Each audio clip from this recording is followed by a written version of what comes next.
Shop owner mocked Ace Frehley thinking he was broke.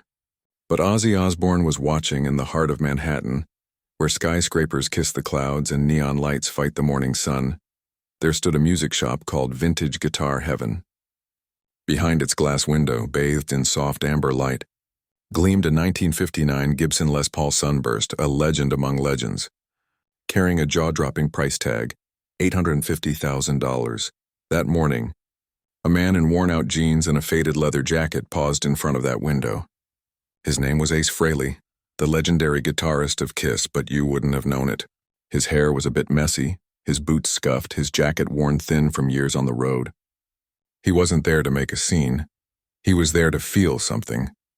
He had just spent the night listening to old records with a friend, Zeppelin, Hendrix Cream, and as dawn broke over Manhattan, he wandered aimlessly, the way musicians often do when searching for clarity.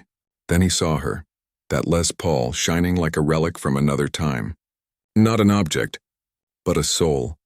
He pushed the door open and the bell above jingled softly.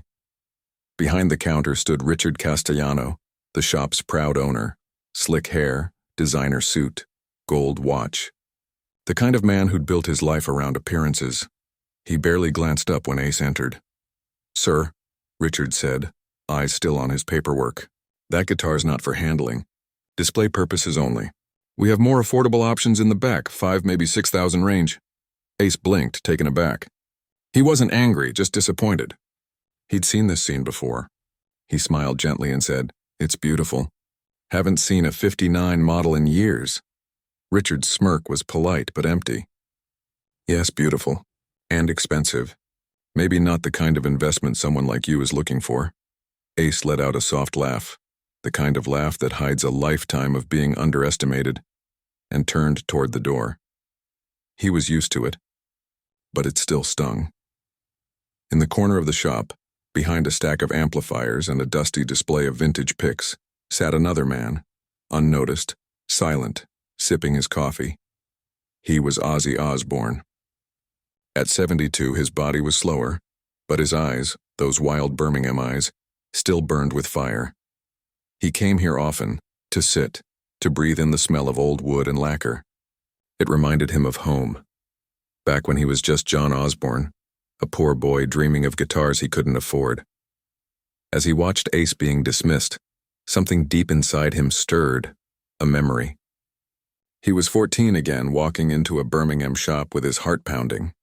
He'd seen a red Fender Strat in the window and thought, maybe, just maybe, they'll let me touch it. But the shopkeeper had sneered, "Kids like you don't belong here. Get out before you scratch it." Ozzy remembered walking home that day under the rain, his fists clenched, whispering to himself, "One day, I'll show them." Now, all these years later, he was watching the same story play out again, just with different faces. As Ace reached for the door, Ozzy stood up slowly. His joints cracked, but his presence filled the room like thunder rolling over distant hills. "Excuse me, mate," he said, his Birmingham accent thick and unmistakable. "The gentleman who wanted to try that guitar. You leaving already?" Ace turned, half surprised, half confused. And when he saw him, the black shirt, the silver cross, the unmistakable eyes, his breath caught. "Ozzy?" Ozzy smiled, faintly amused. "That's me. What's the rush, Ace? Not every day I see a legend walk out empty-handed."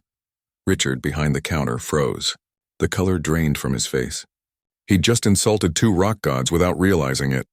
Ozzy stepped closer, slow and deliberate. "Richard, right? Says your name on the door." "Yes, Mr. Osbourne, Ozzy raised a hand. "Don't talk. Just listen." He pointed toward the Les Paul on the wall. "When I was 14, a shopkeeper threw me out for looking poor. Said my hands didn't deserve to touch the guitars. You just did the same thing, to one of the greatest guitarists in history." The silence in the room was absolute. Only the faint hum of the ceiling fan filled the air. Ozzy's tone hardened. "You sell guitars, but you don't understand music. Music doesn't come from money. It comes from soul." Richard's eyes filled with shame. He stammered, I didn't realize." Ozzy leaned in. "Yeah, that's the problem. You didn't look long enough to realize." Ozzy turned to Ace, grinning. "Let's hear it, mate. I want to see if that guitar's as good as they say, or if it's just the price tag that's singing." Ace hesitated, then smiled. half in disbelief. You serious? Ozzy shrugged. Always. Richard, desperate to make amends, hurried to lift the Les Paul down.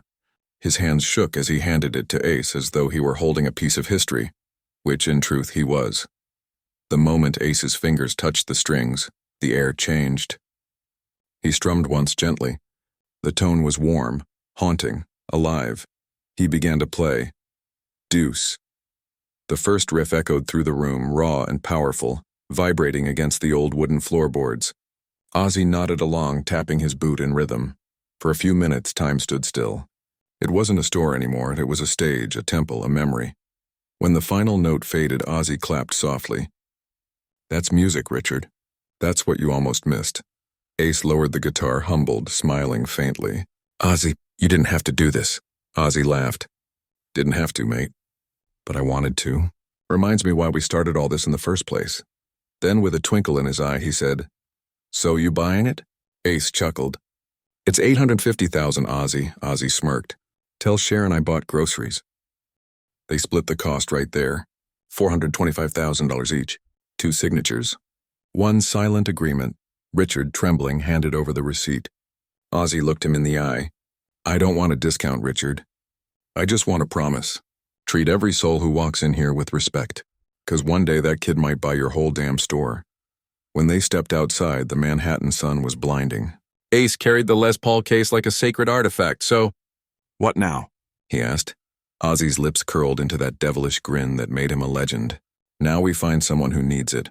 They walked the streets side by side, 2 old warriors of rock blending into the crowd. Eventually, they reached Times Square. The chaos, the noise, the pulse of the city, and there, amid it all, a young man sat on the sidewalk playing guitar. He couldn't have been more than 18.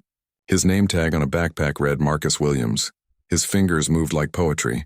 He was playing Stairway to Heaven on a beat-up Fender Strat, missing 2 knobs and a chunk of paint.